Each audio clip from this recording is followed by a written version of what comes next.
PAT 2023 में हमने एक नहीं दो एग्जाम क्वालिफाई किए हैं। पहला एग्जाम आपका है पटना यूनिवर्सिटी, दूसरा है मिथिला यूनिवर्सिटी। अगर आप लोग इस चैनल पे आए हैं तब बिल्कुल सही जगह पे आए हैं, यानी कि आप लोगों का पूरा गाइडेंस यहाँ पे मिलेगा और पेपर 1 की तैयारी करवाई जाएगी। ये आपका क्वेश्चन जो है मॉक टेस्ट है।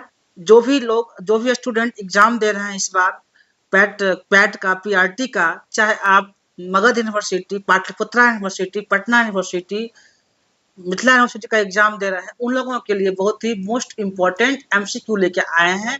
इससे पहले हमने प्रीवियस ईयर क्वेश्चंस आप लोगों के बीच डिस्कस किए हुए हैं। आज हम न्यू तरीका से आप लोगों के बीच एमसीक्यू लेके आए हैं। चलिए डिस्कस करते हैं 1 नंबर से एमसीक्यू, ठीक है। Which of the following is not a characteristic of learner centre teaching, यानी कि लर्नर सेंटर टीचिंग का इसमें कौन सा कैरेक्टर नहीं है वो आपको चूज करना है। अधिगम केंद्रित शिक्षण कौन सा नहीं है वो बताना है।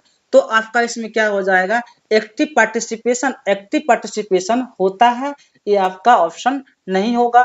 Learner teacher is a facilitator, जो लर्नर सेंटर्ड होता है टीचर फैसिलिटेटर का काम करता है, ये बात भी सही है। यानी कि emphasis on a rote memorization, ये आपका रटने पर जोर देना, ये आपका लर्नर सेंटर्स का पार्ट नहीं होता है। यही आपका आंसर सही होगा, क्योंकि कौन नहीं है, नहीं वाला पूछ रहा है आपका ऑप्शन यहाँ पे। तो लर्नर सेंटर्स का कौन अप्रोच नहीं करता है, तो आपका रूट लर्निंग क्या होता है, जो बच्चे होते हैं वो रूट लर्निंग, यानी कि टेबल को याद कर लेना, सब रट लेना, रटने पर जोर कौन देता है, बच्चे देता है अधिकांशतः, तो वो रूट लर्निंग में आ जाता है, यानी कि मेमोरी लेवल लर्निंग में आ जाता है। यानी कि क्रिटिकल थिंकिंग को वहां पर डेवलप नहीं किया जाता है, ठीक। तो लर्नर सेंटर जो होता है teaching focus on the active participation, क्या करता है वो एक्टिव पार्टिसिपेशन को फोकस करता है, critical thinking and understanding rather than rote memorization, यानी कि रूट मेमोराइजेशन को डेवलपमेंट नहीं करता है।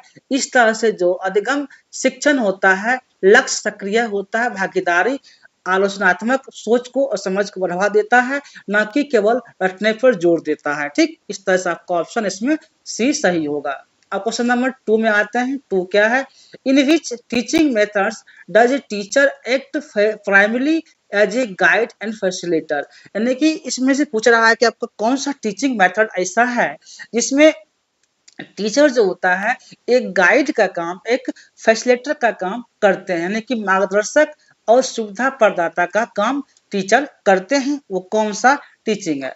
तो हेरिस्टिक मेथड जो होता है इसमें गाइड क्या करते हैं, एक सुविधा मतलब कि एक मार्गदर्शक के रूप में काम करते हैं गाइड, ठीक है।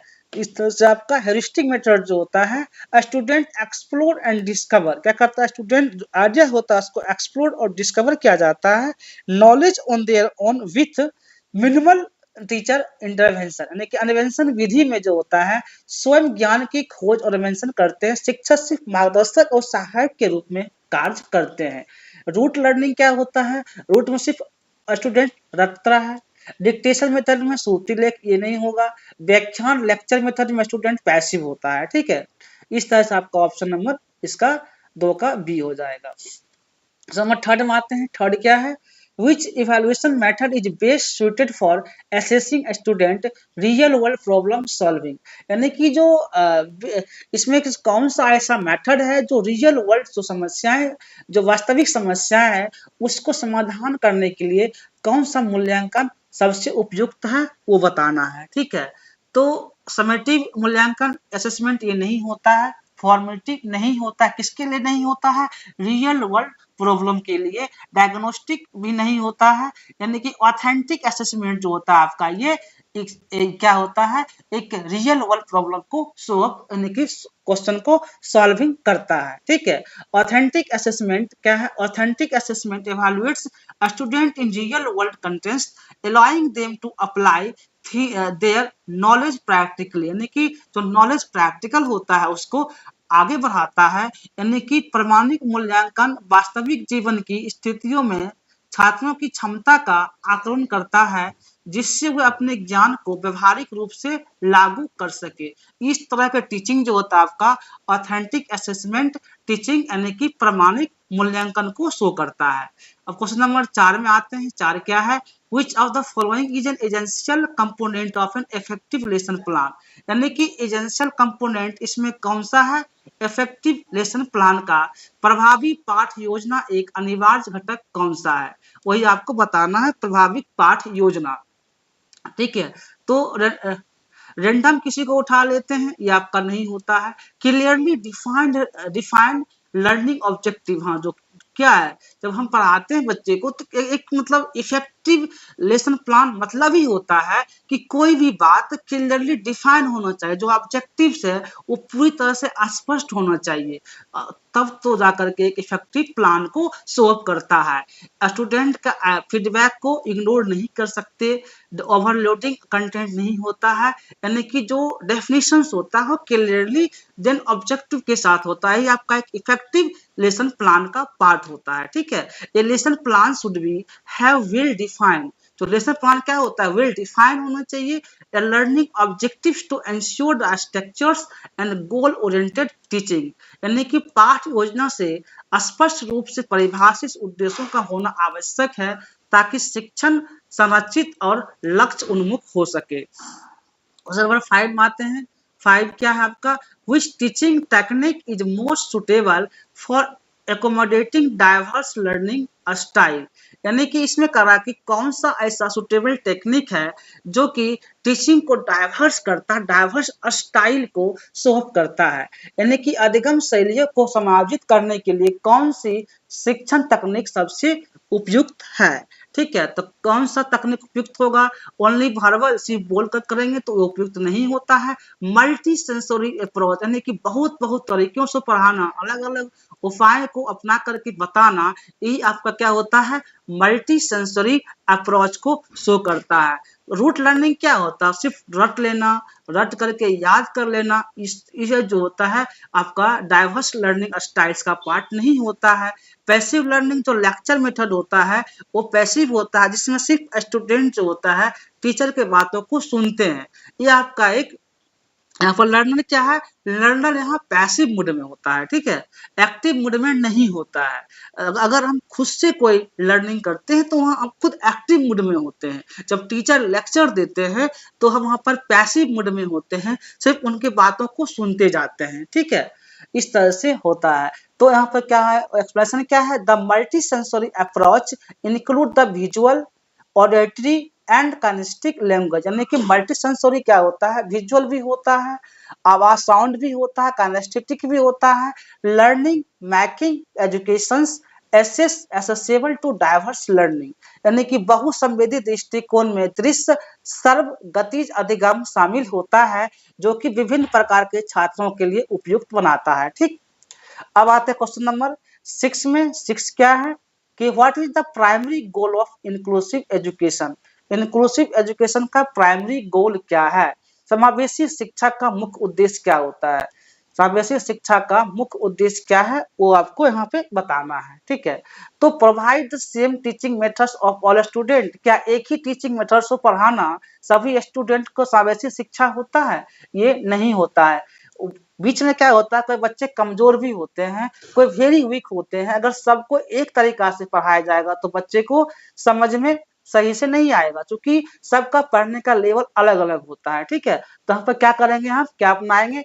To integrate students with special needs into main stream classroom, यानी कि विशेष आवश्यकता वाले छात्रों को मुख्य धारा की कक्षाओं में समाहित करना। जो स्टूडेंट को विशेष आवश्यकता होती है उसको भी हम उसको मुख्य धारा की ओर लाएंगे। यही आपका एक इंक्लूसिव एजुकेशन का मेन गोल होता है, यानी कि separate student based learning abilities ये नहीं होता है। टू फोकस ओनली एकेडमिक, सिर्फ एकेडमिक पर फोकस करेंगे, यानी कि जो बच्चे पढ़ने में तेज है उसी पे फोकस किया जाएगा, ये भी जो होता है इंक्लूसिव एजुकेशन का पार्ट नहीं होता है। ठीक ना, तो इंक्लूसिव एजुकेशन जो होता है ensure that students diverse abilities learn together in the same environment, यानी कि सभी स्टूडेंट को एक साथ लेकर के चलना, एक विशेष शिक्षा का व्यवस्था करना, इन विभिन्न क्षमता वाले छात्र एक ही वातावरण में सीखे, वही आपका क्या होता है, सामाजिक शिक्षा का मुख्य उद्देश्य होता है। ठीक है, क्वेश्चन नंबर 7 में आते हैं। 7 क्या है, what is the main disadvantage of lecture method, यानी कि लेक्चर मेथड का मेन डिसएडवांटेज क्या है, मेन कमी क्या है, वो बताना है। ठीक है, तो लेक्चर मेथड का जो है main disadvantage, encourage interactive learning, नहीं, वहाँ पर इंटरेक्टिव लर्निंग लेक्चर मेथड में डेवलप नहीं होता है, क्योंकि स्टूडेंट क्या होता है, पेसिव होता है, निष्क्रिय होता है। It is primarily promote the passive learning, passive learning होता है। जो टीचर वहाँ पर लेक्चर देते हैं, स्टूडेंट से उस लेक्चर को सुनते हैं, तो वहाँ पर क्या है, यही मेन डिसएडवांटेज है कि स्टूडेंट समझ भी नहीं पाता है, तो सिर्फ सुनते जाता टीचर का बात। यही बहुत बड़ा डिसएडवांटेज है, बहुत बड़ा कमी है लेक्चर मेथड्स का। बीच में अगर क्वेश्चंस करते हैं तो वहाँ पर क्वेश्चन का जवाब भी सही से नहीं मिलता, क्योंकि टीचर लेक्चर के फॉर्म में होते हैं, इसलिए वहाँ पर स्टूडेंट क्या पैसिव है, सिर्फ सुनना होता है। Allow the personal feedback, personal feedback allowed नहीं होता है लेक्चर मेथड में, क्योंकि वहाँ पर कितना होता है, 100 स्टूडेंट मान लीजिए बैठा हुआ है, टीचर पढ़ाते रहते हैं, तो अगर एक एक स्टूडेंट का भी वो लेक्चर क्या करते हैं, मतलब एक एक स्टूडेंट का क्वेश्चन जवाब देना वहाँ पॉसिबल ही नहीं होता है। इसलिए सबसे बड़ा डिसएडवांटेज होता है लेक्चर मेथड का कि स्टूडेंट हम क्या होते हैं, निष्क्रिय होते हैं। यानी कि lecture method often results in passive learning as a student receive informations without active participation, बिना एक्टिव पार्टिसिपेशन के स्टूडेंट वहां पर रिसीव करता है नॉलेज को। यानी कि व्याख्यान विधि आमतौर पर निष्क्रिय अधिगम होता है, क्योंकि इसमें छात्र सक्रिय भागीदारी नहीं कर पाते हैं, छात्र वहां पर एक्टिव नहीं होते हैं। ठीक, क्वेश्चन नंबर 8 क्या है, constructivist teaching emphasises which of the following, यानी कि संरचनावादी शिक्षण किस पे जोर देता है, वो बताना है आपको यहाँ पे। तो रूट लर्निंग, रूट में क्या होता है, ये मेमोरी लेवल होता है, जो स्टूडेंट को सिर्फ रटाया जाता है, जो बच्चों के लिए होता है। ठीक है, स्टूडेंट सेंटर्ड जो होता है आपका, इसमें संवाद को समझा जाता है। स्टूडेंट सेंटर्ड लर्निंग छात्र केंद्रित अधिगम में कंट्राविस्ट को शो करता है, टीचर डोमिनेंस में नहीं होता है, वन साइज में नहीं होता है।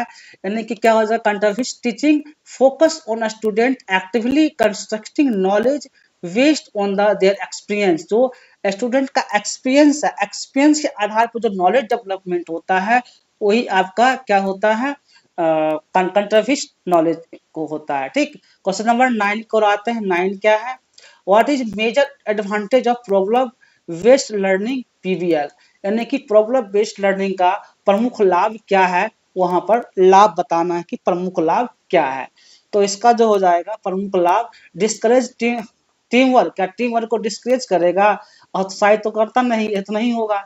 फॉलो द रिजिड करिकुलम, क्या पाठ्यक्रम कठोर पाठ्यक्रम देगा, ये भी नहीं होगा। हाँ, क्या होगा, it enhance the critical thinking problem solving skills, जो क्रिटिकल थिंकिंग है उसको इनहांस करता है, उस नॉलेज को बढ़ाता है। जैसे हम कोई क्वेश्चन आंसर लिखते हैं, मान लीजिए जब हमको क्वेश्चन लिखना होता है, क्या होता है, पहले से क्वेश्चन नया है, आपको आंसर क्रिएट करना है, तो जो आपने पहले से पढ़ रखा है उस नॉलेज को वहाँ डेवलप किया जाता है। अगर मुझे पता नहीं है और आंसर क्रिएट करना है, तो आपके नॉलेज को डेवलपमेंट किया जाता है, नॉलेज को डेवलप करके हम क्रिटिकल थिंकिंग लगा करके आंसर करते हैं। तो यही आपका हो जाता है कौशल को जो आपने पहले पढ़ा है, सॉल्विंग स्किल से उसको बढ़ावा देना। ठीक, यानी कि रूट वाला तो होगा नहीं, ऑलरेडी पहले हम डिस्कस कर चुके हैं इसके बारे में। पीबीएल जो होता है, student develop analytical decisions, student को डिसीजन लेने में डेवलप करता है। Making skills, engaging them in the real world problem, जो वास्तविक दुनिया में समस्याएं होती है उसको सिद्ध करना, उसको अपने कौशल से विकसित करना, यही आपका होगा। ठीक, अब क्वेश्चन नंबर 10 में आते हैं। 10 क्या है, Which of the following is an example of formative assessment, यानी कि निम्नलिखित में से प्रारूपिक मूल्यांकन का उदाहरण कौन है। फॉर्मेटिव असेसमेंट का एग्जाम्पल पूछ रहा है। तो वीकली टेस्ट, जो साप्ताहिक टेस्ट होता है, एक सप्ताह बच्चे को पढ़ाया जाता है और उसके बाद टेस्ट लिया जाता है, वो टेस्ट आपका फॉर्मेटिव टेस्ट में आता है। ठीक है, सेमेस्टर वाइज होता है, जब 6 महीना पढ़ा करके एग्जाम लिया जाता है। स्टैंडर्ड लेवल्स टेस्ट ये नहीं होता है। कंपैरेटिव एग्जाम्स का अलग होता है, यानी कि जो फॉर्मेटिव होता है आपका वीकली क्विज होता है। Formative assessment provide continuous feedback to improve the learning unlike summative assessment which evaluate final performance. जो फाइनल परफॉर्मेंस होता है वो तो आपका किसमें होता है, सेमेस्टर वाइज में होता है। अनलाइक मतलब ये नहीं होना चाहिए, यानी कि प्रारूपिक मूल्यांकन सतत प्रतिक्रिया प्रदान करता है जिससे अधिगम में सुधार किया जा सके, जबकि एक संकलनीय मूल्यांकन अंतिम प्रदर्शन को मापता है। ठीक, अब आते हैं क्वेश्चन नंबर 11 की ओर। 11 क्या है, which of the following is not a characteristic of scientific research, यानी कि साइंटिफिक रिसर्च का इसमें कौन सा कैरेक्टर नहीं है, कौन सा अनुसंधान की विशेषता नहीं है। ऑब्जेक्टिविटी होना चाहिए, यानी कि नहीं है, ध्यान दीजिएगा। सिस्टमेटिक अप्रोच होना चाहिए, एम्पिरिकल होना चाहिए, यानी कि सब्जेक्टिविटी नहीं होता है। रिसर्च साइंटिफिक रिसर्च का जो होता है करेक्टर सब्जेक्टिविटी नहीं होता है, इसलिए आपका आंसर सब्जेक्टिविटी होगा। ठीक है, साइंटिफिक रिसर्च जो होता है ऑब्जेक्टिव होता है, सिस्टमेटिक होता है, बेस्ड ऑन एम्पिरिकल एविडेंस पे बेस्ड होता है, जबकि वो कभी भी सब्जेक्टिविटी होगा तो किसको बायस को लीड्स करेगा, यानी कि वहां पर बायसनेस आ जाएगा।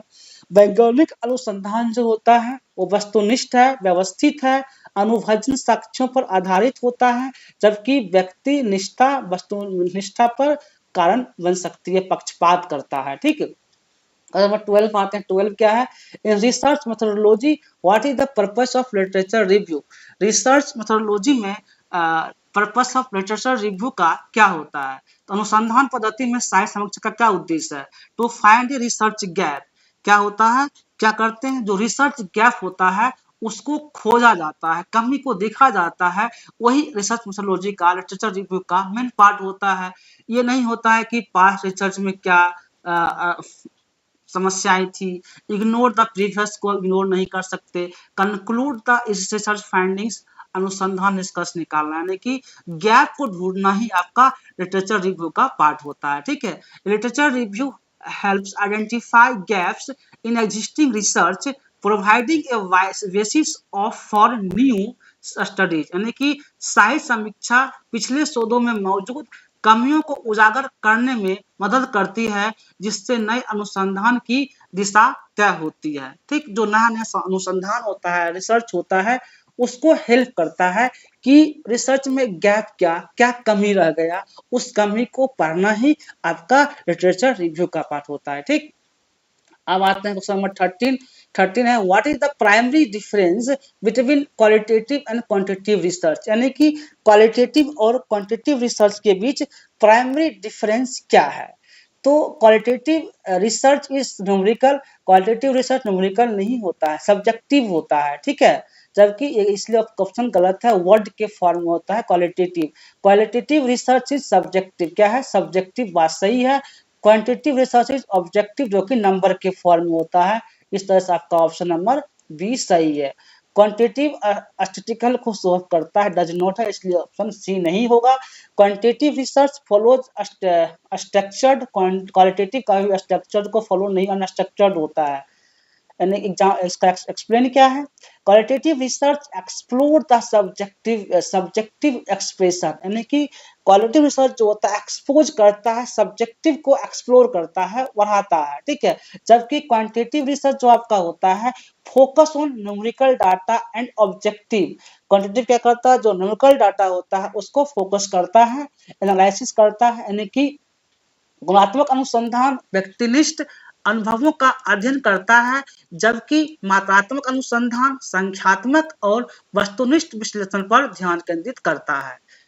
अब आते हैं क्वेश्चन नंबर 14 की ओर। 14 क्या है, what is the main purpose of hypothesis testing in research, यानी कि हाइपोथेसिस टेस्टिंग का रिसर्च में मेन टेस्टिंग का क्या मतलब है, अनुसंधान परिकल्पना का मुख्य उद्देश्य क्या है, वो बताना आपका कि मुख्य उद्देश्य क्या होता है। टू प्रूव है हाइपोथेसिस करेक्ट, क्या हाइपोथेसिस सही साबित करना, ये नहीं है।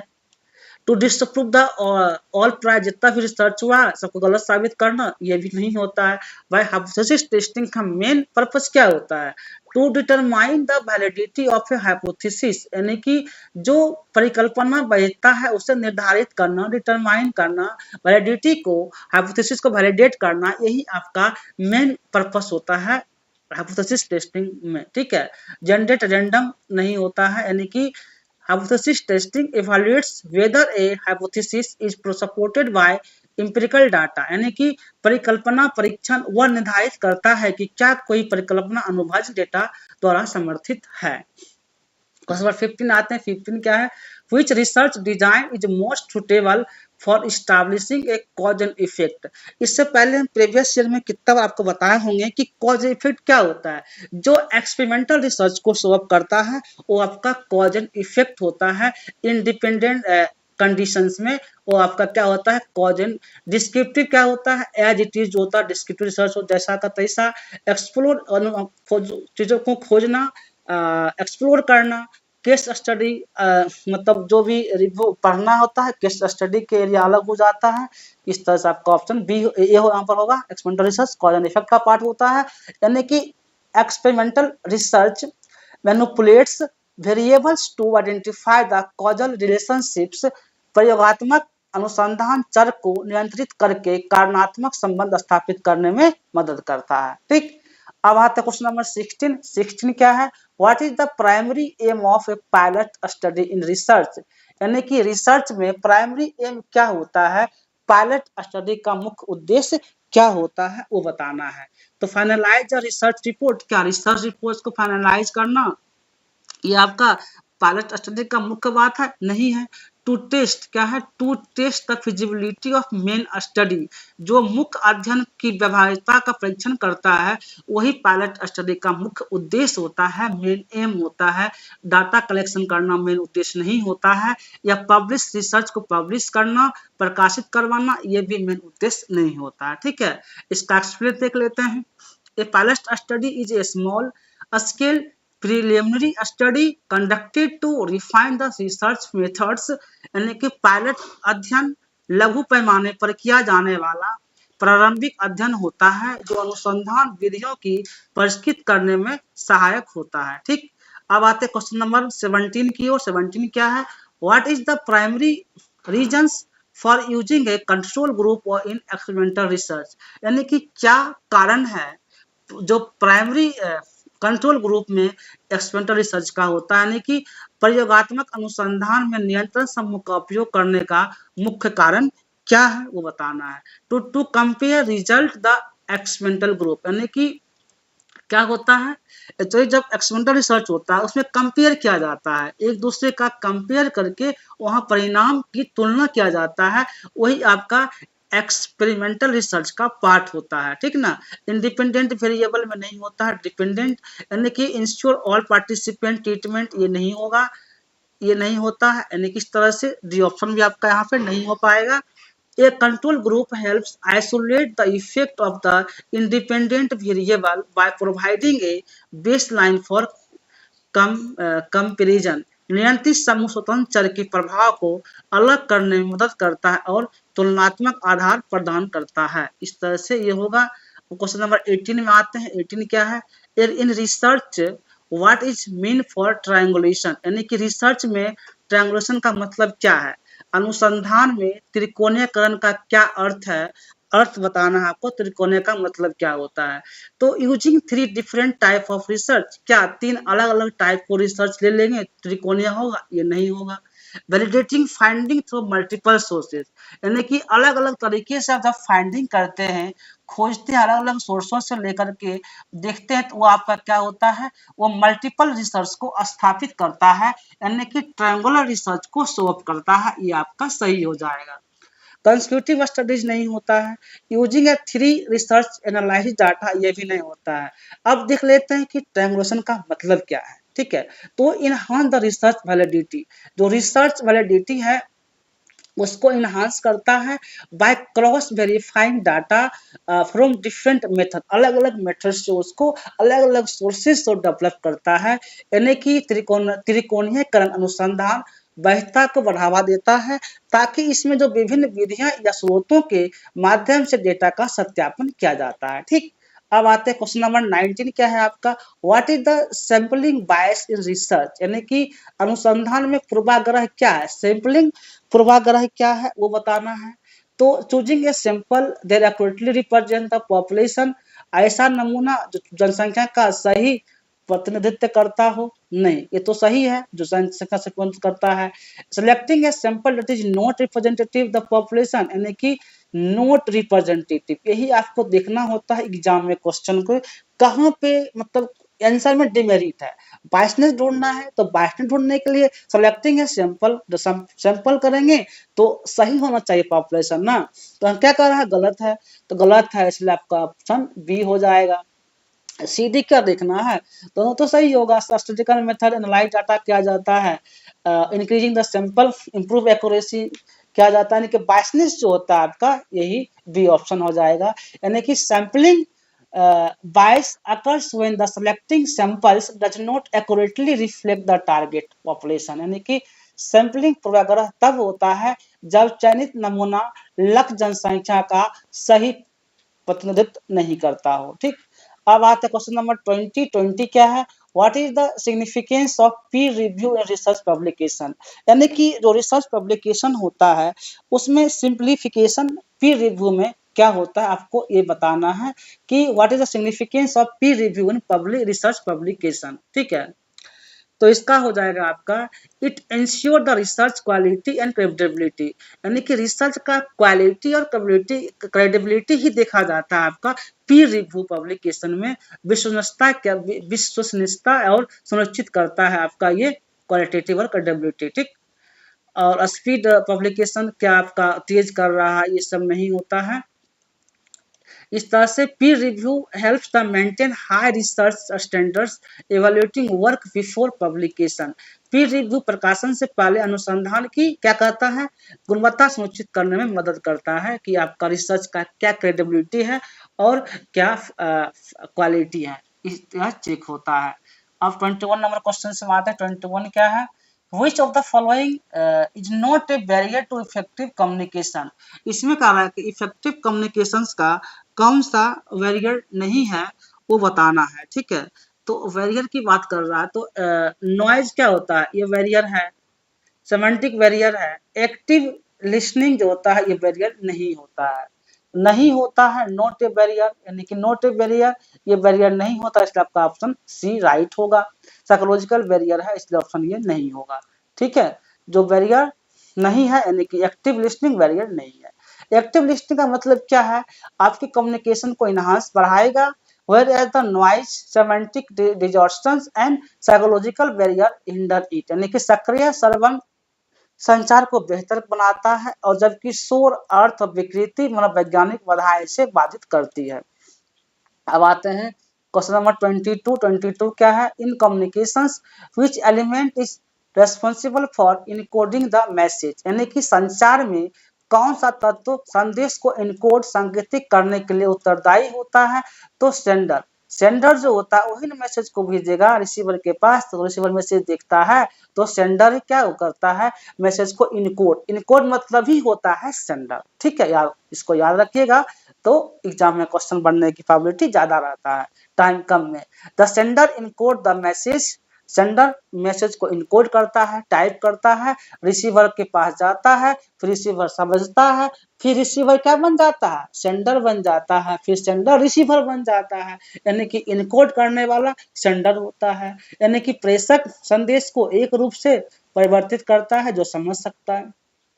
क्वेश्चन नंबर 23 क्या है, 23 नंबर क्वेश्चन में आते हैं, in mass communications, in mass communications which of the following is example of horizontal communication, यानी कि मास कम्युनिकेशन का पूछ रहा है कौन सा एग्जांपल है हॉरिजॉन्टल कम्युनिकेशंस में। ए मैनेजर इंस्ट्रक्शन एम्प्लॉय, एक मैनेजर जो होता है एम्प्लॉय को इंस्ट्रक्शन देता है तो ये हॉरिजॉन्टल कम्युनिकेशन में नहीं आता है। ठीक है, अगर हम सहकर्मी एकदम अपने साथी से बात कर रहे होते हैं अपने जैसे एम्प्लॉय को, ये आपका एक हॉरिजॉन्टल कम्युनिकेशन का पार्ट होता है। ठीक है, आपका ऑप्शन बी हो जाएगा। सीईओ एड्रेसिंग कंपनी कर रहा तो ये नहीं होता है, ये नहीं होता है। यानी कि horizontal communications occurs between individual at the same hierarchical level, एक ही लेवल पर जो बातचीत होता है वो आपका क्या हो जाता है, हॉरिजॉन्टल कम्युनिकेशंस का पार्ट होता है। ठीक, अब आते हैं क्वेश्चन नंबर 24 क्या है, which model of communications emphasizes feedback as a essential component, यानी कि जो मॉडल ऑफ कम्युनिकेशंस होता है उसका फीडबैक क्या है एसेंशियल कंपोनेंट में, कौन सा संचार मॉडल प्रतिपुष्टि फीडबैक को एक आवश्यक घटक के रूप में मानता है वो बताना है। वो कौन बताए थे सबसे पहले, तो स्क्रैम मॉडल, इसमें सिर्फ आपको नाम याद रखना है, स्क्रैम मॉडल जो था इसको बताए थे। स्क्रैम मॉडल हाईलाइटेड फीडबैक, वो क्या हाईलाइटेड फीडबैक और म्यूचुअल इंटरप्रिटेशन, दो चीज को फीडबैक हाईलाइट किए थे। Highlighted feedback and mutual interpretation एक की element of communication. Scrum model जो होता है संचार में प्रतिपुष्टि और परस्पर व्याख्या को महत्वपूर्ण तत्व मानता है। ठीक, अब आते हैं क्वेश्चन नंबर 25 क्या है, what is the grapevine communication. देखिए जो इनफॉर्मल कम्युनिकेशन होता है, अपने दोस्तों यारों में बात करते हैं, क्या होता है इनफॉर्मल होता है।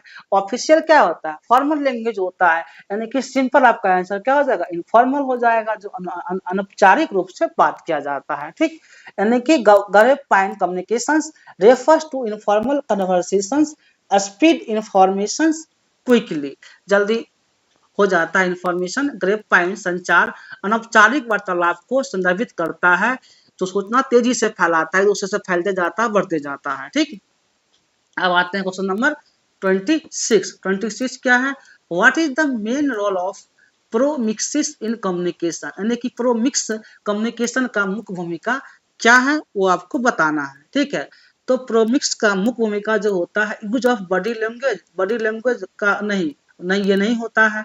Stage of special distance in communication, संचार में स्थानिक दूरी का अध्ययन ही जो होता है प्रोमिक्स का पार्ट होता है। ठीक, understanding verbal communication, this is not part of the proxemics, नहीं होता ये। एनालिसिस रिटन कम्युनिकेशन, ये भी इसका पार्ट नहीं होता है। यानी कि एक्सप्लेनेशन जो होता है आपका प्रोमिक्सिस एग्जामिन करता है how physical space affect the inter personal communication, inter personal communication के बीच फिजिकल स्पेस क्या है, स्थानिक दूरी का अध्ययन करना ही प्रोमिक्स को शो अप करता है। यानी कि प्रोमिक्स अध्ययन करता है भौतिक दूरी कैसे व्यक्ति से व्यक्ति संचार को प्रभावित करता है। ठीक, अब आता है क्वेश्चन नंबर 27 क्या है, in intercultural communications what does the ethnocentrism refers to, यानी कि इंटरकल्चर कम्युनिकेशन में इथनोसेंट्रिज्म का मतलब क्या है, इथनोसेंट्रिज्म का मतलब बताना है। तो इसका जो होगा एक्सेप्टिंग ऑल कल्चर, नहीं, इथनो मतलब ऑल कल्चर को एक्सेप्ट नहीं किया जाता है।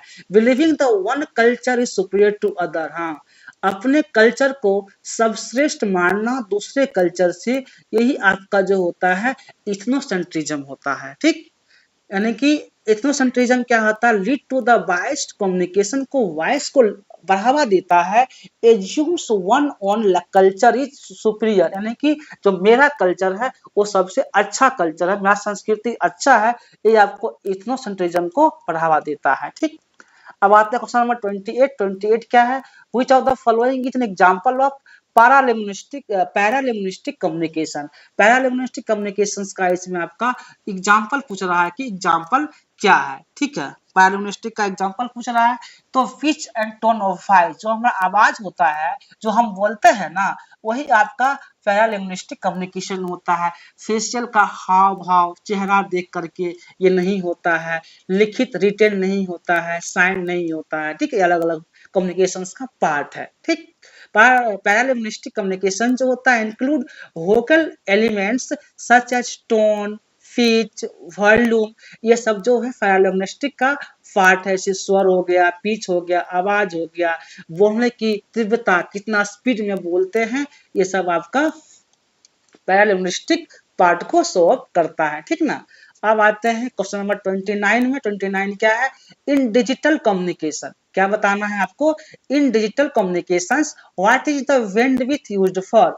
जो डिजिटल कम्युनिकेशन में बैंडविड्थ यूज होता है ना, उसका क्या कैसे उपयोग किया जाता है, वही आपको बताना है। ठीक है, तो किस प्रकार आप लोग उपयोग करते हैं बैंडविड्थ का? तो मेजर द पावर सिग्नल, नहीं, सिग्नल के पावर को नहीं बताता है। Identify the source of message, message को आइडेंटिफाई नहीं करता है। डिटरमाइन द ट्रांसमिशन कैपेसिटी, यानी कि जो ट्रांसमिशन कैपेसिटी होता है, डेटा संचरण क्षमता को निर्धारित करने के लिए ही आप बैंडविड्थ को यूज करते हो।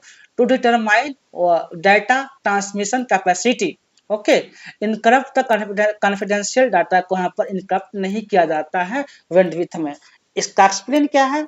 Bandwidth refers to the amount of data, amount of data को रेफर किया जाता है, आगे बढ़ाया जाता है, can transmitted over a network in a given time, यानी कि बैंडविड्थ जो होता है ना, उस डाटा की मात्रा को संदर्भित करता है जिससे किसी नेटवर्क पर एक निश्चित समय में प्रेषित किया जा सकता है। ठीक, अब हम क्वेश्चन नंबर 30 की ओर आते हैं। 30 क्या है?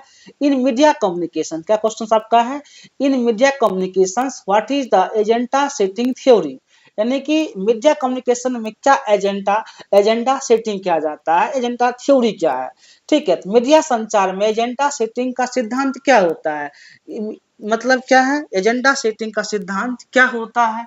Media determine the public opinion, पहले मीडिया क्या करता है? पब्लिक का ओपिनियन लेता है, बातचीत करता है, फिर जो स्पेसिफिक इशू होता है, जो मेन समस्या होता है, उस चीज को हाईलाइट करता है। ये नहीं कि पब्लिक से जितना चीज मीडिया में बात किया वो सब कुछ को लेकर के पब्लिक के बीच हाईलाइट ने जो स्पेसिफिक इश्यूज होता है उस इश्यूज को मीडिया हाईलाइट करता है, यानी कि विशेष मुद्दे को उजागर करने में जनमत को प्रभावित करता है। कौन? मीडिया।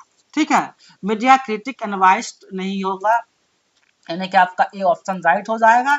इसका एक्सप्लेन क्या है? एक्सप्लेन आपका है the agenda setting theory suggest the media influence the public perceptions by emphasising certain topics. Agenda setting सिद्धांत कहता है कि मीडिया कुछ विषयों पर अधिक ध्यान दे करके जनमत को प्रभावित करता है, जो मतलब कि जिस पे ध्यान देने लायक बात होती है मीडिया उसी को छाट करके लोगों को बताता है। ठीक, अब आते हैं क्वेश्चन नंबर 31। 31 क्या है? Which of the following is not a function of an operating system in a computer, यानी कि इसमें क्या कर रहा है कि इसमें ऑपरेटिंग सिस्टम कंप्यूटर का कौन सा फंक्शन नहीं है, नहीं बताना। देखिए फिर नहीं बोला है, इस चीज पर बहुत ज्यादा फोकस करिएगा। निम्नलिखित में से कौन सा कंप्यूटर ऑपरेटिंग सिस्टम का कार्य नहीं है वो बताना है। ठीक है, तो मेमोरी मैनेजमेंट ये ऑपरेटिंग सिस्टम का पार्ट है, प्रोसेसिंग शेड्यूलिंग पार्ट है, यानी कि कंप्यूटिंग सोर्स कोड जो कोडिंग करना होता है वो ऑपरेटिंग सिस्टम के बाहर का बात है, ये उससे पॉसिबल नहीं होता है, इसलिए आपका ऑप्शन नंबर सी सही होगा। फाइल सिस्टम मैनेजमेंट ये ऑपरेटिंग सिस्टम करता है, ठीक ना, जो क्या नहीं करता है? कोडिंग करना उसके बस की बात नहीं है। An operating system manage hardware memory process को मैनेज करता है। Does not compile source code, जो कोड होता है उसको कंपाइल करने का उसके पास क्षमता नहीं होता है, यानी कि हार्डवेयर मेमोरी प्रक्रिया का प्रबंधन करता है लेकिन स्रोत कोड के उसके पास कंपाइलर करने का संकलन पावर नहीं होता है। ठीक ना, अब आते हैं क्वेश्चन नंबर 32। 32 क्या है? What is the primary purpose of IPv6 over IPv4, यानी कि IPv4 की तुलना में IPv6 का मुख्य उद्देश्य क्या है, इसमें आपको उद्देश्य बताना है। ठीक है, to provide more IP address, यहाँ क्या होता है? जो IP एड्रेस होता है उसको प्रोवाइड किया जाता है, पता बताया जाता है, इंटरनेट प्रोटोकॉल। ठीक है, इस तरह से यानी कि सर्विस फीचर्स को शो नहीं करता है। रिड्यूस इंटरनेट स्पीड को कभी स्पीड को रिड्यूस नहीं करता है आपका IPv6। ओके, DNS सर्विस को भी बदलना नहीं होता है, यानी कि IPv6 was introduced due to existent IPv4 addresses offering a large address space, यानी कि कारण पेश किया गया जिससे अधिक आईपी पते उपलब्ध हो सके, इसलिए आपका provide more IP address provide करता है आपका ये दोनों। ठीक, इस तरह से क्वेश्चन नंबर 33 में आते हैं। अब move to next question. In the context of cloud computing, क्या है cloud computing, what does SaaS stand for, यानी कि क्लाउड कंप्यूटिंग में सास का क्या मतलब है। सास सास का मतलब क्या होता है। क्लाउडिंग कंप्यूटिंग के संदर्भ में सास का पूरा नाम क्या है वो बताना है। ठीक है, सॉफ्टवेयर एज ए सर्विस, ऐसा क्वेश्चन आता है तो सीधा आप बताइएगा कि सॉफ्टवेयर एज ए सर्विस, यही सास का मतलब होता है। ठीक, SaaS refers to the cloud-based applications accessed via internet without requiring local installations, यानी कि क्लाउड अनुप्रयोगों को संदर्भित करता है जिन्हें इंटरनेट के माध्यम से एक्सेस किया जा सकता है, स्थानीय स्थापना की आवश्यकता को समाप्त करता है, यानी कि सॉफ्टवेयर एज ए सर्विस, इसका मतलब ही आपका SaaS होता है। 34 नंबर क्वेश्चन में आते हैं। क्या है, what does the phishing refers to in cyber security, phishing का मतलब क्या होता है साइबर सिक्योरिटी में। देखिए फिशिंग का मतलब क्या होता है, जो आपका डाटा होता है वो डाटा कोई और चुरा ले तो ही फिशिंग होता है, यानी कि साइबर सिक्योरिटी में उसको चोरी बोलते हैं। क्या बोलते हैं, चोरी। Stealing sensitive information by pretending to be trustworthy entity, यानी कि किसी विश्वसनीय संस्था का रूप धारण करके संवेदनशील जानकारी चुराना, वही साइबर फिशिंग होता है। फिशिंग का मतलब यही है। ठीक, एक fishing is a cyber attack, fishing क्या एक साइबर अटैक है जो कि क्या करता है, attackers trick users to into revealing confidential data को ले लेता है। फिशिंग एक साइबर हमला है जिससे हमलावर उपयोगकर्ता को धोखा दे करके गोपनीय जानकारी प्राप्त करने का प्रयास करता है, वही आपका साइबर में क्या हो जाए, फिशिंग बोलते हैं उसको। 35 क्या है, इन database management what is the main function of a foreign की, डाटाबेस मैनेजमेंट सिस्टम में फॉरेन की का मेन काम क्या होता है, मेन मुख्य कार्य क्या होता है वो बताना है। ठीक है, तो establish relationship between to table, यानी कि दो के बीच संबंध स्थापित किया जाता है, वो एक डाटाबेस मैनेजमेंट होता है, कॉमन होता है, जो कि मेन फंक्शन फॉरेन की में होता है कि to establish relationship between two tables. ठीक है, दो टेबल के बीच संबंध स्थापित करना। यूनिकली आइडेंटिफाई को सोर्स नहीं करता है, टू स्टोर मल्टीमीडिया को संचित नहीं करता है, टू इम्प्रूव क्वेरी को नहीं करता। ठीक, फॉरेन की मतलब होता है, foreign key table refers to a primary key another table creating relational integrity, यानी कि विदेशी कुंजी एक तालिका में किसी अन्य तालिका की प्राथमिक कुंजी का संदर्भित करती है, जिससे डेटा अखंडता बनी रहती है। एक दूसरे टेबल पर जाने से डाटा की क्या होता है, अखंडता बनी रहती है। अब 36 नंबर क्वेश्चन देखते हैं। What does latency refers to the network communication, latency मतलब क्या, लेट से जो होता है वो लेटेंसी होता है, यानी कि विलंबता, लेट का मतलब लेटेंसी होता है, स्पीड थोड़ी लेटेंसी में होता है। The delay between sending end receiving data, जो डिले होता है सेंडिंग और रिसीविंग डाटा में, वही तो लेटेंसी होगा। बैंडविड्थ नेटवर्क ये नहीं होता है, इंटरप्शन ऑफ मैसेज जी नहीं, यानी कि लेटेंसी का मतलब होता है कि time taken for data travel source to destination, यानी कि जो डेस्टिनेशन है वहां डाटा जाने में टाइम लगता है, वही आपका क्या होता है, लेटेंसी को शो करता है। 37 नंबर क्वेश्चन आते हैं। What is the full form of VoIP in telecommunication, यानी कि टेलीकम्युनिकेशन में वीओआईपी का फुल फॉर्म क्या होता है, वॉइस ओवर इंटरनेट प्रोटोकॉल। क्या है भाई, वॉइस ओवर इंटरनेट प्रोटोकॉल आपका वीओआईपी का फुल फॉर्म होता है। देखिए यहाँ पर फुल फॉर्म रखना है तो इस पर 3 ऑप्शन डिस्कस करना जरूरी नहीं है। VoIP allow voice communication over the internet protocol traditional telephones lines, यानी कि वीओआईपी पारंपरिक टेलीफोन लाइन के बजाय इंटरनेट के माध्यम से वॉइस संचार की अनुमति देता है। अब आता है क्वेश्चन नंबर 38 क्या है, which technology is used blockchain to maintain security and decentralisation, यानी कि इसमें से कौन सा ऐसा ब्लॉकचेन है जो सिक्योरिटी और डिसेंट्रलाइजेशन को मेंटेन करता है, यानी कि ब्लॉकचेन सुरक्षा और विकेंद्रीकरण बनाए रखने के लिए कौन सी तकनीक उपयोग किया जाता है, तकनीक का नाम बताना है। तो क्रिप्टोग्राफी तकनीक से ब्लॉकचेन सिक्योरिटी और डिसेंट्रलाइजेशन को मेंटेन किया जाता है। क्लाउड कंप्यूटिंग से नहीं होता है, आर्टिफिशियल से नहीं होता है, डाटा माइनिंग से नहीं होता है। यानी कि क्रिप्टोग्राफी जो होता है सिक्योर करता है blockchain transactions through the encryptions and hashing. Hashing cryptography blockchain लेन देन एन्क्रिप्शन और हैशिंग माध्यम को सुरक्षित करती है।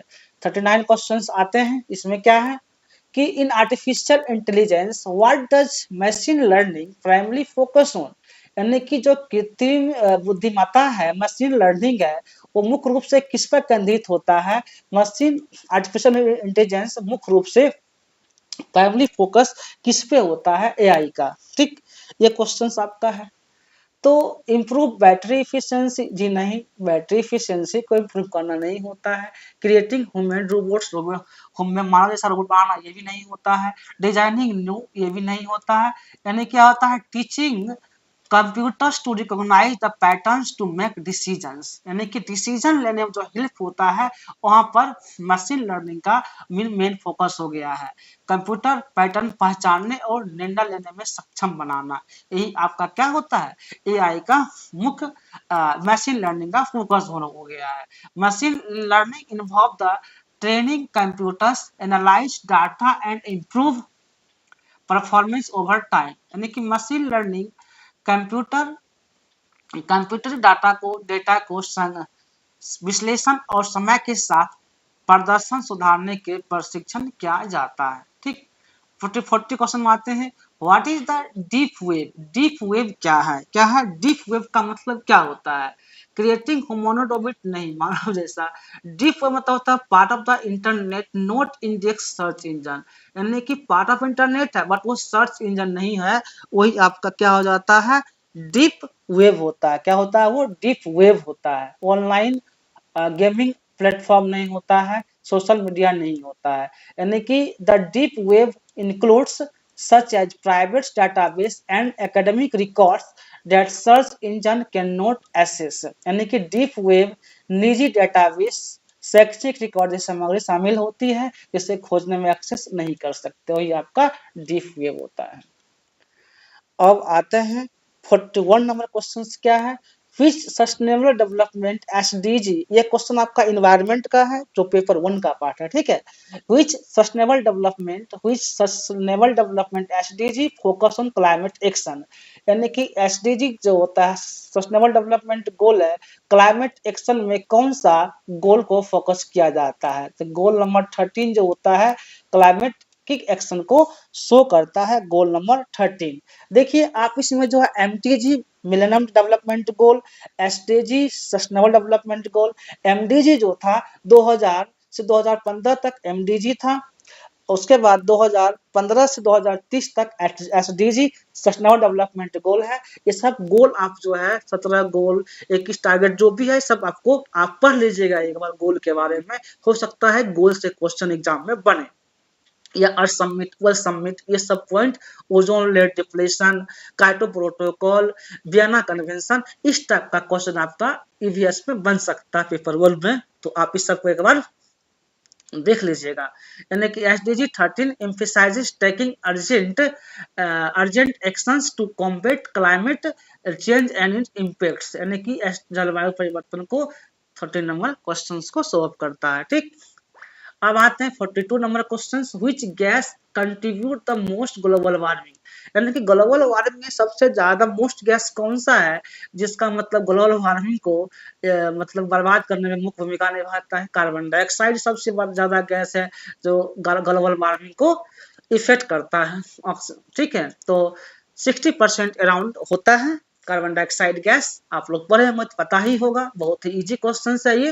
ग्रीन हाउस गैस, लेकिन हाँ आप याद रखिएगा ग्रीन हाउस गैस से क्वेश्चन एग्जाम में बराबर ही पूछा जाता है पीएचडी के एग्जाम में। ठीक, CO2 is the primary CO2 is the primary greenhouse gas global warming due to its long atmospheric life span. इसका बहुत लंबा लाइफ स्पान होता है, दीर्घकालिक वायुमंडलीय अस्तित्व के कारण उसमें कारण जिम्मेदार है। ठीक है, अब 43 नंबर क्वेश्चन क्या है, what does the monetary protocol regulate, यानी कि मॉनिटरी प्रोटोकॉल किसे विनियमित करता है, किसे रेगुलेट करता है, वो बताना है।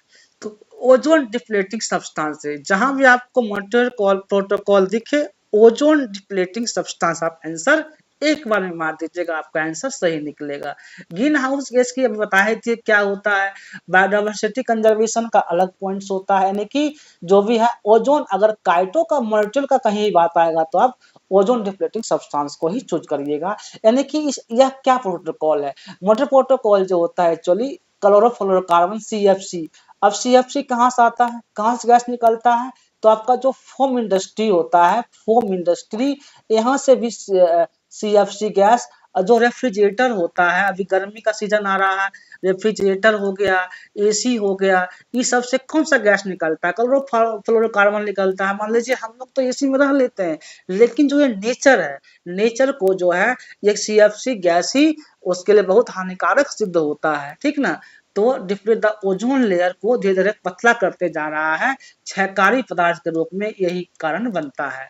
क्वेश्चन आता है आपका कि आखिर CFC गैस किससे निकलता है, तो आप आंसर लगाइएगा कि फोम इंडस्ट्री जो आया होता है, या रेफ्रिजरेटर होता है, AC होता है, इस सब से जो होता है ना CFC गैस प्रोड्यूस होता है। ठीक, आपको 44 नंबर क्वेश्चन आते हैं, क्या है, what is the carbon neutrality, carbon neutrality क्या है, कार्बन तटस्थता क्या है, न्यूट्रलिटी क्या है, वो बताना है। ठीक है, तो balancing the carbon emission, carbon emission पहला ऑप्शन ही सही है, balancing the carbon emission with removal और off spring of setting efforts, यानी कि कार्बन उत्सर्जन को हटाने या ऑफसेट प्रयासों के साथ संतुलित बनाना, संतुलित करना ही, यानी कि बैलेंसिंग करना है कि इमिशन और रिमूवल ऑफसेटिंग इफर्ट्स, कितना पोल्यूशन हो रहा है, कितना जा रहा आ रहा, यही बैलेंस बनाना ही आपका क्या होता है, कार्बन एमिशंस होता है, बैलेंसिंग होता है। ठीक है, यहाँ पर ये हो जाएगा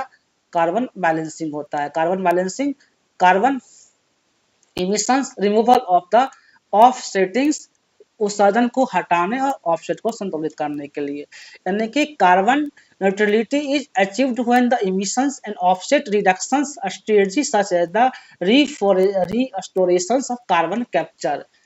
इस तरह से आपका ये ऑप्शन सही निकलेगा। ठीक, अब आते हैं what is the agenda 21 related to, agenda 21 किससे रिलेटेड है ये बताना है। ठीक है, तो सस्टेनेबल डेवलपमेंट जो होता है एजेंडा 21 से रिलेटेड होता है। इंटरनेशनल ट्रेड एग्रीमेंट का अलग कहानी है, व्यापार समझौता होता है, ग्लोबल टेररिज्म नहीं होता है, ये का नहीं होगा। यानी कि एजेंडा 21 क्या है, एजेंडा 21 है was an plan adopted in 1992, यानी कि वर्ल्ड अर्थ समिट जो हुआ था 1992 में, अर्थ समिट हो गया। तो आप यहाँ पर वर्ल्ड समिट को भी देख लीजिएगा, वर्ल्ड समिट क्या है, अर्थ समिट 1992 में हुआ। इस तरह से क्वेश्चन, न्यू क्वेश्चन बन सकता है वर्ल्ड समिट से भी।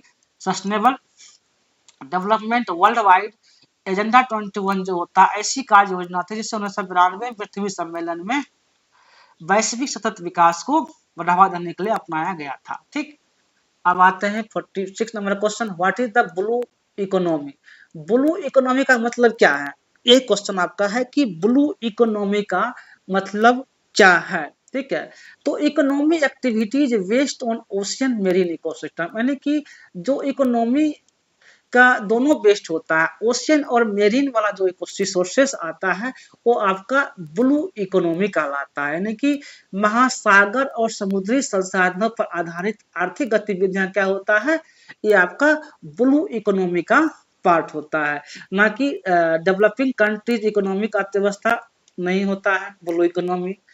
स्टडी रेयर अर्थ मेटल्स ये भी नहीं होता है, water conservation strategy blue economy का पार्ट नहीं है।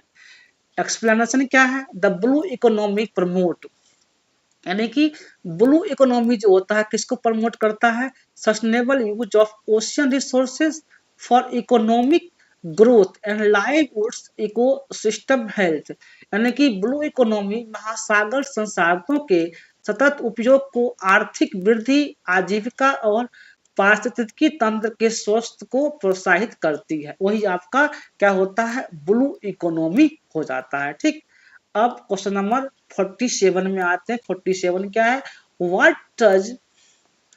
What does environmental impact assessment EI analyse, यानी कि EI को मतलब क्या है, प्रभाव, पर्यावरण प्रभाव आकलन में EI का विश्लेषण क्या निकलता है, इन्वायरमेंट इम्पैक्ट असेसमेंट। ठीक है, यही पूछा जा रहा है EIA।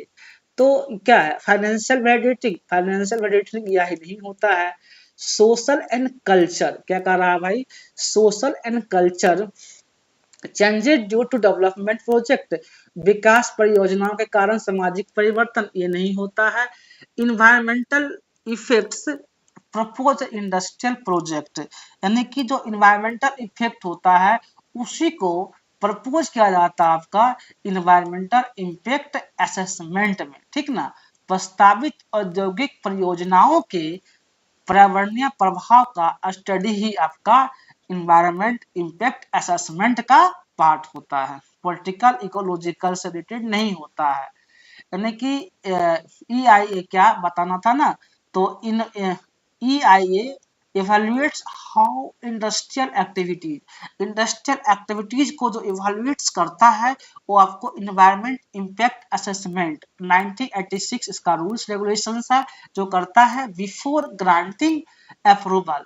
EIA मूल्यांकन करता है कि औद्योगिक गतिविधियों पर्यावरण को कैसे प्रभावित करेगी और उसके आधार पर स्वीकृति दी जाती है। ठीक, अब हम आते हैं क्वेश्चन नंबर 48। 48 क्या है आपका, तो which type of pollution mainly caused by heavy metals like lead और mercury, इसमें कौन सा ऐसा पोल्यूशन है जो कि वाटर, लेड और मरकरी को ज्यादा प्रभावित करता है, तो वो वाटर पोल्यूशन है। आप लेड और मरकरी जहां भी अगर आपका क्वेश्चंस आता है तो वाटर पोल्यूशन से ही रिलेटेड होता है। आपका वाटर पोल्यूशन से क्या होता है, लेड और मरकरी, यानी कि सीसा और मरकरी पारा जो होता है, भारी धातुओं के मुख्य रूप से किस प्रकार का प्रदूषण होता है, तो वो आपका जल प्रदूषण यानी कि वाटर प्रदूषण का पार्ट होता है।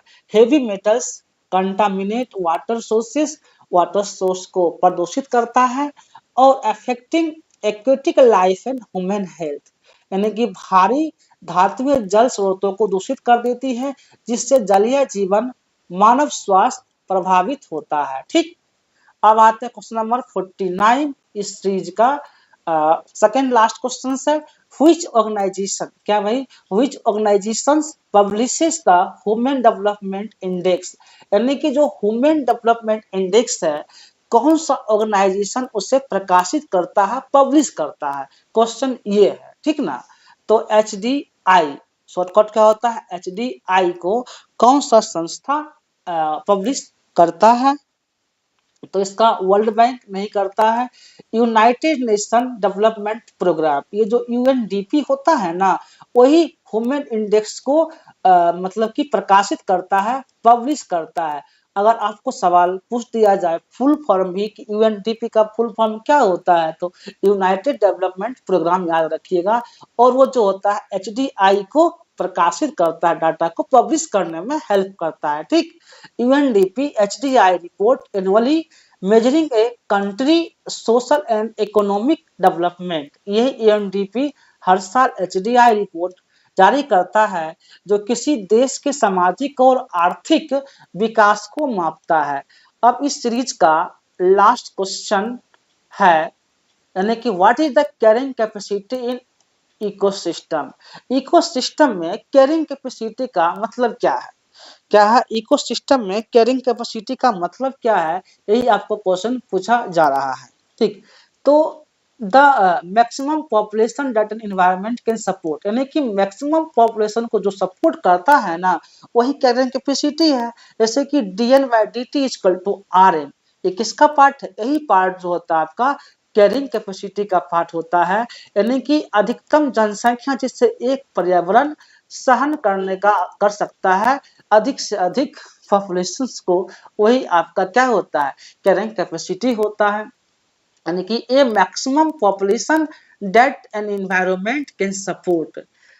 ठीक ना, यानी कैरिंग कैपेसिटी एक्सप्लेनेशन देख लेते हैं कि कैरिंग कैपेसिटी का क्या है।